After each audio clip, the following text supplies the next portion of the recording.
সৃজন ভট্টাচার্য। আমি আমার 3 মিনিটের অধিকাংশ সময় ব্যয় করব ইতিমধ্যে উঠে আসা প্রশ্নগুলো, যেগুলোর উত্তর নেই, আরেকবার রিইটারেট করা, পুনরুচ্চারণ করা জরুরি মনে করছি। 1, অ্যাসিস্ট্যান্ট সুপার ফোন করে আত্মহত্যা হয়েছে বলেছিলেন কেন? 2, ডিসি নর্থ বাড়ি গিয়ে মা বাবার কাছে টাকা পয়সা দিয়ে কেস সেটেল করতে চেয়েছিলেন কেন? 3, এফআইআর এর ক্ষেত্রে বিলম্ব এবং অসংগতি। এই স্বাস্থ্য প্রতিমন্ত্রী বসে আছেন, মমতা ব্যানার্জি হেলথ মিনিস্টার, তার দপ্তরের নির্দেশিকা আছে যে এমএসবিপি তাকে হাসপাতালের ভিতরে কিছু একটা ঘটলে তাকে গিয়ে প্রাইমারিলি এফআইআর করতে হয়। খুনের এফআইআরটা করা হয়েছিল 14 ঘন্টা পরে, রাত্রিবেলা। 4, প্লেস অফ অকারেন্স, যদিও প্লেস অফ অকারেন্স কিনা সেটা সবটা আমরা জানি না, কিন্তু প্রাইমারিলি যেখানে পাওয়া গেছে যে জায়গায়, ভিডিও পরে বেরিয়েছে, আপনারা সকলে দেখেছেন, ওই বিপুল ভিড় কেন? পুলিশ কেন ক্রাইম সিন সিল করেনি? সিল করতে 13 ঘন্টা দেরি করেছিল কেন?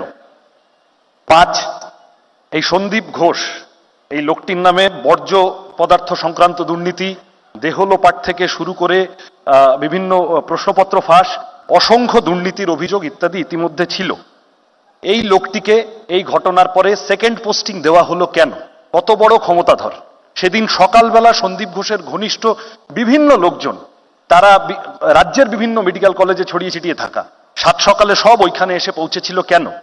এবং যাকে সন্দীপ ঘোষকে বদলি করে যাকে আনা হলো, সুরিতা পাল, হেলথ ইউনিভার্সিটিতে, তাকেও বরখাস্ত করা হয়েছিল দুর্নীতির অভিযোগে।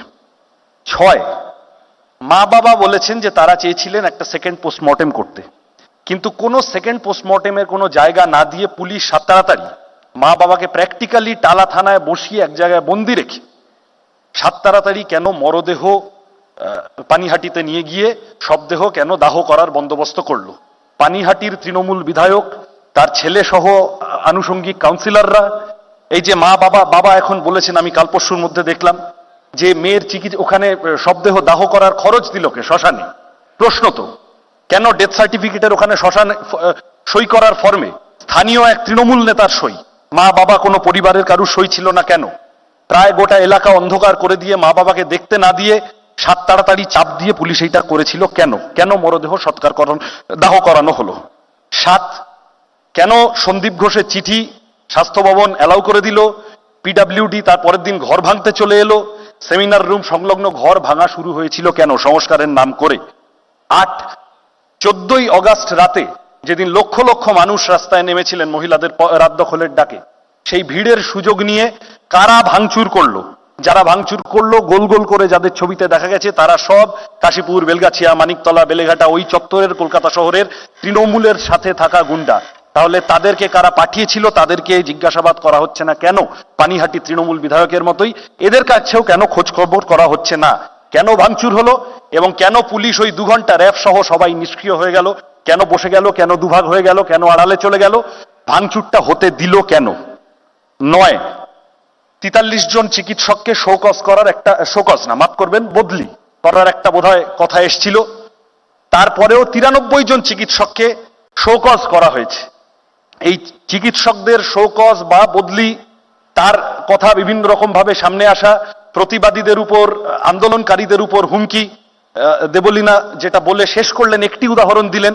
একেবারে সর্বোচ্চ স্তর প্রশাসনের তিনি বলছেন যে আর বলছি না বদলা নয়, এখন বলছি বদলাটাই করুন, যা পারেন বুঝে করুন, ফোঁস করতে বলছেন। আর বাবু যত বলে, পারিষদ দলে বলে তার শতগুণ, পারিষদরা বলছেন এবং ছড়াচ্ছেন, পরের দিন আবার ক্ষমা চাইতে হচ্ছে। কিন্তু এই আন্দোলনকারীদের উপর একসাথে একই সময় আপনারা উই ওয়ান্ট জাস্টিস বলে মিছিল করবেন। আমি জানি না কার বিরুদ্ধে মিছিল করেছেন, স্বাস্থ্যমন্ত্রী মমতা ব্যানার্জি, পুলিশ মন্ত্রী মমতা ব্যানার্জি, তাদের বিরুদ্ধে মুখ্যমন্ত্রী মমতা ব্যানার্জি একপাশে চন্দ্রিমা ভট্টাচার্য আর একপাশে শশী বাজাকে নিয়ে উই ওয়ান্ট জাস্টিস বলে মিছিল করেছেন কিনা জানি না, কিন্তু আপনারা একদিকে এই সব বলবেন আর উল্টো দিকে দাঁড়িয়ে আপনারা আন্দোলনকারীদের বারবার হুমকি দেবেন, ধমক দেবেন, চিকিৎসকদের বারবার ইউনিটি ভাঙার চেষ্টা করবেন কেন? 10, আজকে একটুক্ষণ আগে এই প্রশ্নটি এসছে, কথাটি এসেছে যে সঞ্জয় রায়, তার সম্পর্কে আমি সংবাদ মাধ্যমেই দেখলাম বোধহয় ডিএনএ টেস্ট মিলেছে বা এরকম কিছু। আচ্ছা, শুধু সঞ্জয়? আমাদের সবার প্রশ্ন এইখানে। সে এসে হেডফোনটি টুক করে ফেলে দিয়ে চলে গেল? সে ওই দিন এসছিল রাত্রিবেলা, একবার সিসিটিভিতে দেখা গেছে, তারপরে সারা রাত ছিল না, ভোরের দিকে আবার এলো, তারপরে আবার পরের দিন সকালে অপরাধী সে আগের দিন ওইরকম একটা জঘন্য ক্রাইম করার পর পুলিশ ব্যারাকে গিয়ে ঘুমিয়ে পরের দিন সকালে সে আবার গুটগুট করে চলে এলো হাসপাতালে ধরা দেওয়ার জন্য। মুখ্যমন্ত্রীও বলতে শুরু করলেন ফাঁসি দাও, ভাইপো বাবুও বলতে শুরু করলেন এনকাউন্টার করে দাও, সঞ্জয়ও ধরা পড়ে বললো আমাকে ফাঁসি দিয়ে দিন। এত বোধহয় সহজ গল্প নয়। আর আমি শেষ করব যে কথা বলে, বড় গণ আন্দোলন হচ্ছে, বিপুল জনবিস্ফোরণ হচ্ছে। আমি আমার ক্ষুদ্র রাজনৈতিক জীবনে দেখিনি, আমি জানি না অন্য প্রবীণ মানুষেরাও তাদের জীবনেও বিরল। এই বিরাট মানুষের আন্দোলনকে কেউ কেউ কানাগলিতে ঢুকিয়ে দেওয়ার চেষ্টা করছে কিছু সংকীর্ণ স্বার্থ নিয়ে। আমি কেবল এই মঞ্চ ব্যবহার করে যে বিপুল মানুষ, আমরা কমিউনিস্ট পার্টির কর্মীরা এই আন্দোলনের সাথে আছি, সংহতিতে আছি, জোর করে মাঝখানে ঢুকে পড়তে নেই। যে মানুষ নিজেরা এতদিন ধরে যে বিপুল আন্দোলন করছেন, যেভাবে তারা রাস্তা তৈরি করেছেন, আমরা তার সাথে থাকব। কেউ হিম্মত হারাবেন না, আমাদের প্রত্যেককে বিচার ছিনিয়ে আনতেই হবে। যতদিন না পর্যন্ত বিচার পাওয়া যাচ্ছে, তোমার আমার একটাই স্বর, জাস্টিস ফর আরজি কর। বিচার আমরা প্রত্যেকেই চাই, এ নিয়ে কোনো সন্দেহ নেই। পরের বক্তা